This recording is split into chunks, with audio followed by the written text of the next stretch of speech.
Have you heard about soul contracts? We each sign one before we are born.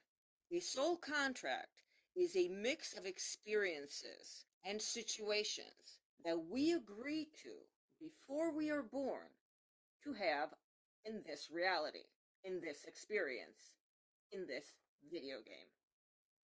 That is life. I have past life memories, and this is what I can tell you about my soul contract. It looks like a big banquet. And on this table, there were all of these different plates. Let's call them plates. And they each had a life experience on it.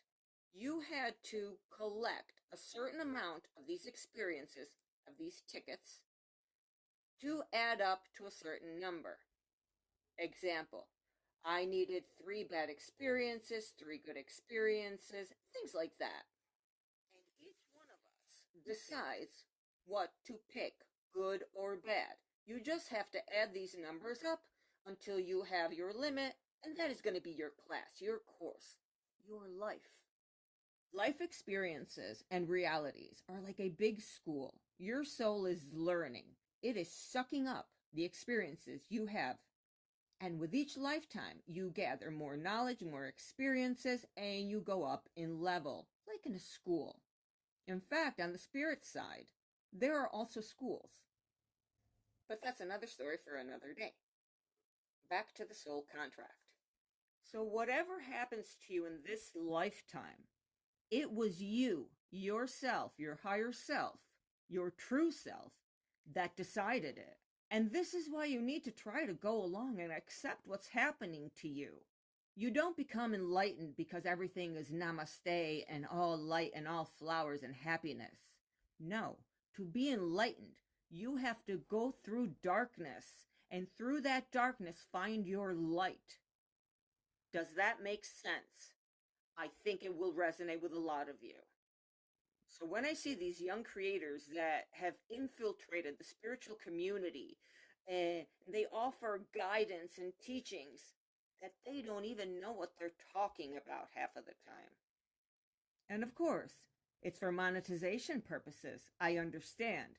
But then don't get your panties in a knot and don't get offended when the real spirit warriors come out and call you out on it. Creator said, you can break your soul contract if you want to. Well, yes, sure. Let me explain how that works now and what she's actually doing. She is helping you bound your soul to another reincarnation on Earth. Have you ever heard of earthbound soul? That's exactly what she's doing. Why do you not want to break your soul contract? Do you know why? Because if you do, in your next lifetime, you're going to have to pick up that class again, just like if you flunked a class. So imagine your life experience as being this class. And she's telling you, skip that class. You don't need that class. Well, to graduate, you're going to need that class. So what's going to happen is that little package is going to be saved for you. And you are going to be reborn. And you're going to have to finish that homework, that class. You can't skip it. If you skip it, you cannot go to the higher class. You can't go to the next level. So you tell me if that doesn't sound like spiritual sabotage, infiltrating the spiritual community to give false teachings.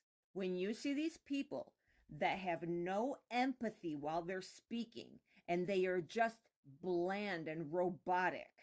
There's another one for the same thing. These are not real spiritual teachers. These are people that are repeating like a parrot, even possessed, hypnotized to tell you false information. And I notice that only the people that are not totally awake, that are not awakened souls, fall for those traps. But they are many. So it's important for real warriors, the real commanders from the spiritual realm, to step up and call out these people. And this is part of your mission. So do not go breaking soul contracts unless you want to be reincarnated again here and experience the exact same thing that you didn't like this time around. Because there's no skipping the course. Or you graduate, or you don't pass to the next class.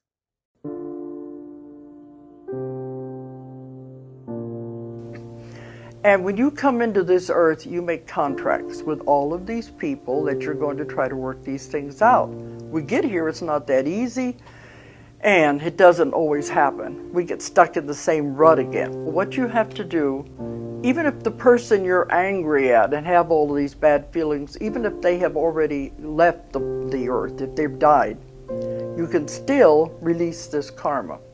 You don't have to go to the person and face them face to face. That's very hard to do. You can do it mentally. Picture yourself tearing up the contract with that person. Tell them, we tried. You do this mentally. We tried, we really tried, it didn't work. And you see yourself tearing it up and throwing it away. And you say, I forgive you, I release you, I let you go.